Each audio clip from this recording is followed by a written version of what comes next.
അറിയിക്കും. ആദ്യം തന്നെ ഏവർക്കും എന്റെ റിപ്പബ്ലിക് ദിനാശംസകൾ. ഇന്ന് ജനുവരി 26. എല്ലാ വർഷവും ജനുവരി 26 ഇന്ത്യയിൽ റിപ്പബ്ലിക് ദിനമായി ആഘോഷിക്കുന്നു. ഇന്ത്യൻ ഭരണഘടന നിലവിൽ വന്നത് 1950 ജനുവരി 26-നാണ്. അന്നേ ദിനമാണ് നമ്മൾ റിപ്പബ്ലിക് ദിനമായി ആഘോഷിക്കുന്നത്. ലോകത്തിലെ ഏറ്റവും വലിയ എഴുതപ്പെട്ട ഭരണഘടനയാണ് നമ്മുടേത്. ഭരണഘടന പ്രകാരം ഇന്ത്യ ഒരു മതേതര ജനാധിപത്യ രാജ്യമാണ്.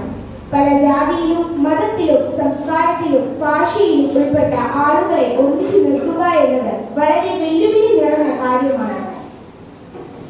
ഇവിടെ നമ്മുടെ ഭരണഘടന എത്രത്തോളം വിജയിച്ചു എന്ന് നമുക്ക് മനസ്സിലാക്കാൻ കഴിയുന്നു. നമ്മുടെ ഭരണഘടന പ്രകാരം നമ്മുടെ ഭരണാധികാരികളെ നമുക്ക് വോട്ട് ചെയ്തു തിരഞ്ഞെടുക്കാം. ഓരോ റിപ്പബ്ലിക് ദിനത്തിലും ദേശീയ പതാക ഉയർത്തിയും ദേശീയഗാനം ആലപിച്ചും റിപ്പബ്ലിക് ദിനം നമ്മൾ ആഘോഷിക്കുന്നു.